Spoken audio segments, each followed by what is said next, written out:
आज की short analysis में हम डिस्कस करेंगे HCL टेक्नोलॉजी स्टॉक के ऊपर। दोस्तों, लंबे समय से मैंने लॉन्चिंग पैटर्न के बारे में प्रॉपरली डिस्कशन नहीं किया। मेरा जब चैनल नया बना था तभी मैंने लॉन्चिंग पैटर्न के बारे में डिटेल बनाया था, लेकिन अभी मेरे सब्सक्राइबर बेस बढ़ चुके हैं, तो मैं आज के वीडियो में खास लॉन्चिंग पैटर्न कॉन्सेप्ट को मैं बहुत ही अच्छी तरह से क्लियर करूंगा। तो मेरे नए सब्सक्राइबर लोगों के लिए ये वीडियो बहुत ही अहम होने वाला है, क्योंकि आज तुमको कुछ नया जानने मिलेगा। और दोस्तों, अगर आप देखो तो ये स्टॉक फरवरी 2024 से करेक्शन के अंदर चल रहा है। मोटा मोटी देखो तो दोस्तों, इसने 6 महीने यानी पूरा आधा साल करेक्शन में बिता दिया। और करेक्शन में भी दोस्तों इसने दोनों तरह का करेक्शन दिया है, प्राइस वाइज करेक्शन भी दिया है, टाइम वाइज करेक्शन भी दिया है। प्राइस वाइज करेक्शन के अंदर स्टॉक काफ़ी हद तक डाउन साइड करेक्ट हुआ, और टाइम वाइज करेक्शन के अंदर दोस्तों स्टॉक ने साइडवे कंसोलिडेशन कर यहाँ पर एक ब्रेकआउट दिया है। और ये स्टॉक के अंदर भी दोस्तों मल्टीपल पॉजिटिव फैक्टर्स ब्रेकआउट हुए। यहाँ पर दोस्तों अगर आप देखो तो एक बहुत बड़ी डाउनवर्ड स्लोपिंग पैरेलल चैनल बनी थी, और जब तक स्टॉक ये डाउनवर्ड स्लोपिंग पैरेलल चैनल में था, स्टॉक पर के अंदर प्राइस वाइज करेक्शन होता गया और back to back lower lows hit होते गए। और जब तक स्टॉक यही चैनल के अंदर था तो काफ़ी हद तक प्रेशर में था और back to back lower lows दिया। दोस्तों, अगर आप देखो तो पहला लोअर लोज ये एरिया पे हिट हुआ, सेकंड लोअर लोज यहाँ पर हिट हुआ, थर्ड लोअर लोज यहाँ पर हिट हुआ, फोर्थ लोअर लोज यहाँ हिट हुआ और फिफ्थ लोअर लोज यहाँ पर हिट हुआ। और जैसे ही दोस्तों ये downward sloping parallel channel upside में ब्रेकआउट हुई, इसने मल्टीपल हायर हाइज को एक साथ ब्रेक करके उसके अबाव हाई वॉल्यूम क्लोजिंग देकर कंफर्म कर दिया करेक्शन कंप्लीटेड। यहाँ पर दो बड़ी चीज़ एक साथ हमें मिली दोस्तों।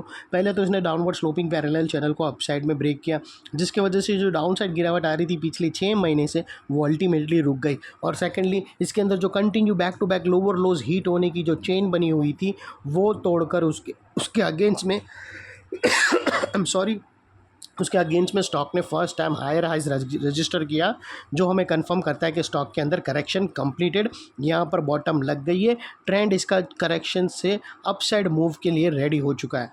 और दोस्तों, बात कर लेते हैं डाइवर्शन का। तो दोस्तों, अगर मैं आप लोगों को RSI डालकर दिखाऊं तो यहाँ पर आप लोगों को क्लियर कट डाइवर्शन मिलेगा। दोस्तों, अगर प्राइस एक्शन की लोअर लोस लास्ट स्विंग को अगर आप कंपेयर करो RSI के लास्ट स्विंग से, तो यहाँ पर आपको डाइवर्शन विटनेस होगा। प्राइस एक्शन के जो लोअर लोज है दोस्तों, अगर आप देखो तो वो डाउन साइड में यहाँ से टिल्ट हो रहे हैं, और दोस्तों RSI के लोअर लोज देखो तो वो अपसाइड में टिल्ट होकर यहाँ से ब्रेकआउट हुआ है, जो एक अपसाइड मोमेंटम पंप करेगा स्टॉक में। और सेकेंडली दोस्तों, बात कर लेते हैं चार्ट पैटर्न की।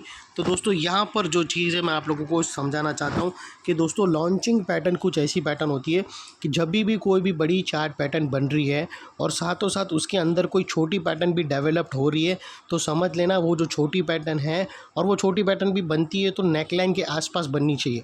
अगर समझो दोस्तों कोई बड़ी नेगेटिव चार्ट पैटर्न बन रही है और उसके बड़ी नेगेटिव चार्ट पैटर्न के नेकलाइन के पास कोई इनसाइड पैटर्न बन रही है, तो समझ लेना वो छोटी चार्ट पैटर्न एक लॉन्चिंग पैटर्न जैसा काम करेगा। आप लोगों को पता रहेगा वो रॉकेट लॉन्चर कैसा आता है। वो रॉकेट लॉन्चर होता है जो एक्चुअली रॉकेट को लॉन्च करने में, स्पीड मूवमेंट डायरेक्शन देने में काम करता है।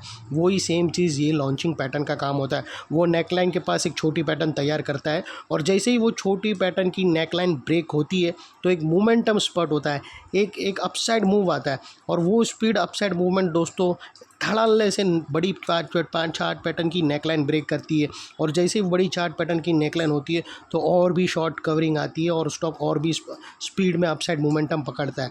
तो दोस्तों, यहाँ पर भी अगर आप देखो तो कुछ ऐसा ही बना है। और ज़रूरी नहीं है दोस्तों कि अगर समझो कि अगर राउंडिंग चार्ट पैटर्न बन रही है तो ज़रूरी नहीं है कि उसके अंदर छोटी चार्ट पैटर्न बने, वो राउंडिंग बॉटम बने। वो कोई भी पैटर्न बन सकती है। अगर बड़ी चार्ट पैटर्न राउंडिंग बॉटम है तो इनसाइड में कोई समझो कि इन्वर्टेड हेड एंड शोल्डर बन सकती है, या फिर अगर देखो तो ट्रायंगुलर चार्ट पैटर्न बन सकती है, या फिर बड़ा पैटर्न ट्रायंगुलर चार्ट पैटर्न है तो इनसाइड पैरेलल चैनल भी बन सकती है, या फिर सेम पैटर्न भी हो सकती है। अगर वो बड़ा राउंडिंग चार्ट पैटर्न ब्रेकआउट हो रहा है तो इनसाइड भी लॉन्चिंग पैटर्न, छोटी पैटर्न भी राउंडिंग बॉटम हो, तो वो कोई भी पैटर्न हो सकती है, सेम भी हो सकती है, डिफरेंट भी हो सकती है। लेकिन नेकलाइन के पास अगर कोई पैटर्न बन रही है तो समझ लेना कि स्टॉक अपने आप को प्रिपेयर कर रहा है, वार्म अप कर रहा है अपसाइड मूवमेंट के लिए। तो यहाँ पर कुछ ऐसा ही कॉन्सेप्ट है ये स्टॉक के अंदर। दोस्तों, अगर मैं आप लोगों को दिखाऊँ तो यहाँ पर आप देख सकते हो कि हमें यहाँ पर दोस्तों एक पैरेलल चैनल बड़ी बड़ी चार्ट पैटर्न दोस्तों यहाँ पर एक पैरेलल चैनल हमें बनती हुई ऑलरेडी दिख रही है। अभी दोस्तों यही पैरेलल चैनल के अंदर मैं आप लोगों को बताऊं तो यहाँ पर और एक छोटी पैरेलल चैनल बड़े पैरेलल चैनल के अंदर बन रही है। अभी दोस्तों यहाँ पर ज़रूरी नहीं है पैरेलल चैनल मिले, हो सकता है यहाँ पर ट्रायंगुलर चार्ट पैटर्न भी मिले, लेकिन ये केस के अंदर पैरेलल चैनल के अंदर पैरेलल चैनल लॉन्चिंग पैटर्न की तरह काम कर रही है। दोस्तों अगर आप देखो तो यहाँ पर एक लॉन्चिंग पैटर्न बनी है, छोटी पैटर्न, और दोस्तों वो जो छोटी पैटर्न बनी है वो भी पैरेलल चैनल है, यानी पैरेलल चैनल के अंदर पैरेलल चैनल, बड़ी चार्ट पैटर्न पैरेलल चैनल है और छोटी लॉन्चिंग पैटर्न बनी है वो भी पैरेलल चैनल है और वो ऑलरेडी ब्रेकआउट हो चुकी है। और दोस्तों आप लोगों को बता दूं कि ये बड़ी चार्ट पैटर्न है, इसका जो रेंज है, ये बड़ी चार्ट पैटर्न पैरेलल चैनल का, इसका जो रेंज है दोस्तों 25% का रेंज है। और दोस्तों ये जो इनसाइड पैरेलल चैनल है ये 10 से 12% की पैरेलल चैनल है। ये जो इनसाइड रेंज है ना, ये छोटी पैरेलल चैनल, ये 10 से 12% की रेंज है। तो दोस्तों आप दोनों भी प्ले कर सकते हैं, जिसको जो ठीक लगे। अगर ये बड़ी पैरेलल चैनल जो ऑलरेडी ब्रेकआउट हो गई है और वो वेरी सून, क्योंकि इसके टारगेट अगर आप देखो बड़ी पैरेलल छोटी पैरेलल चैनल के, तो वो तकरीबन 10 से 12% के हैं, वो आता है तकरीबन 1800 तक। तो अगर वो 1800 तक गई तो वेरी ऑब्वियस है ये बड़ी पैरेलल चैनल भी ब्रेकआउट होंगी और जिसके वजह से यहाँ पर एक शॉर्ट कवरिंग आएंगी और एक ज़बरदस्त अपसाइड मूवमेंट आएगा। लेकिन दोस्तों एक और चीज़ भी हो सकती है, 1800 पे टच करके वापस वो नीचे आवे और बड़ी पैरेलल चैनल को रीटेस्ट करे, या फिर छोटी पैरेलल चैनल को भी रीटेस्ट करके फिर वापस वो अपसाइड में रिज्यूम करे और बड़ी चार्ट पैटर्न का टारगेट के लिए मूवमेंट स्टार्ट कर दे। ये बहुत सारी चीज़ वेरी कॉमन है दोस्तों, ऐसी चीज़ होना। तो दोस्तों वो लिहाज से पहले डिस्कस कर लेते हैं। ये छोटी पैरेलल चैनल है, उसकी जो नेकलाइन है वो तकरीबन निकल कर आती है 1652 के आसपास और उसका जो टारगेट निकल कर आता है दोस्तों वो 1800 रुपीज़ के आसपास है, जो तकरीबन 8-10 से 12% के पास है। और दोस्तों ये जो बड़ी चार्ट पैटर्न है उसकी जो नेकलाइन है उसको हम वाइट में रखेंगे कन्फ्यूजन दूर होने के लिए। और दोस्तों ये जो बड़ी चार्ट पैटर्न के जो टारगेट्स निकल कर आते हैं वो 2120 के आते हैं, जो तकरीबन दोस्तों 25% के आसपास आता है। और दोस्तों यहाँ पर रिस्क टू रिवॉर्ड रेशियो अगर आपको रखना हो, तो अगर आप ये जो छोटी पैरेलल चैनल का रखना हो तो ये पैरेलल चैनल का जो मिड रेंज है उसके पास, उसके नीचे क्लोजिंग बेसिस पे आप स्टॉप लॉस रख सकते हो। ये जो छोटी पैरेलल चैनल है, ये इसकी जो, अगर आप इसको ट्रेड करते हो तो आपको स्टॉप लॉस इसका मिड एरिया है ना दोस्तों, उसके लो के उसके नीचे क्लोजिंग बेसिस पे अगर मिले तो आप अपना स्टॉप लॉस कंसिडर करके ट्रेड को वाइंड अप कर सकते हो और ये टारगेट के लिए आप प्ले अराउंड कर सकते हो।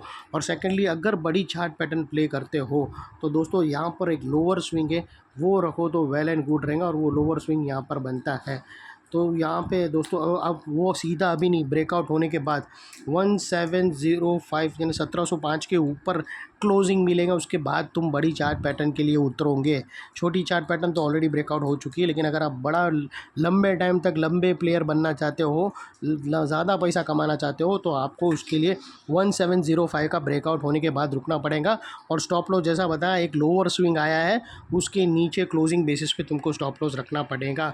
और सेकेंडली, और दोस्तों जैसे ही दोस्तों बड़ी चार्ट पैटर्न का ब्रेकआउट होगा तो ये एरिया फिर एक इम्पॉर्टेंट सपोर्ट का काम करेगा, क्योंकि यहाँ पर मल्टीपल पॉजिटिव फैक्टर्स ब्रेकआउट होते हुए हमें यहाँ पर मिले। यहाँ पर दोस्तों एक downward sloping parallel channel upside में ब्रेकआउट होते हुए मिली, यहाँ पर लोअर लोज हायर हाइज में शिफ्ट होते हुए मिले, यहाँ पर दोस्तों हमें RSI के थ्रू क्लियर डाइवर्शन मिला, और यहाँ पर दोस्तों दो चार्ट पैटर्न ब्रेकआउट होने की तैयारी में है। पहली लॉन्चिंग चार्ट पैटर्न ब्रेकआउट हो गई है, जो वेरी मूवमेंट बड़े चार्ट पैटर्न की नेकलाइन ब्रेक करेंगी, और उसके बाद बड़ी चार्ट पैटर्न पैरेलल चैनल भी हमें मिली है। तो दोस्तों जैसे ही वो पैटर्न भी ब्रेकआउट होगी तो ये एरिया जो अभी तक एक रेजिस्टेंस था फिर वो स्ट्रॉन्ग सपोर्ट बनकर खड़ा रहेगा, और जैसे ही स्टॉक अपसाइड स्टार्ट करेगा मूवमेंट, तो दोस्तों कहाँ पर भी अगर सेलिंग प्रेशर फेस हुआ और वापस वो नीचे आया नेकलाइन को रीटेस्ट करने, तो दोस्तों ये एरिया सामने आके एक स्ट्रॉन्ग सपोर्ट का काम करेगा और स्टॉक को अपसाइड में पुश करेगा या साइड में कंसोलिडेशन में। और इतने बड़े स्ट्रॉन्ग सपोर्ट के नीचे तुम्हारा स्टॉप लॉस आना चाहिए जो आसानी से हिट ना हो, लेकिन बाय एनी चांस अगर क्लोजिंग बेसिस पे कोई भी चार्ट पैटर्न का स्टॉप लॉस हिट हो जाता है तो दोस्तों अपने एडवाइज़र को पूछकर नो इफ़ नो बट सीधा स्टॉप लॉस देकर ट्रेड को क्लोज कर देना, क्योंकि दोस्तों स्टॉप लॉस का वो एरिया है अगर उसके नीचे सस्टेन क्लोजिंग मिल गई तो फिर नए लोअर लोज नीचे आना स्टार्ट हो जाएंगे और तुम्हारा कैपिटल वाइप आउट होने का रास्ता सीधा सीधा खुल जाएगा। तो वो लिहाज से दोस्तों स्टॉप लॉस को टारगेट से भी ज़्यादा इज्जत दो।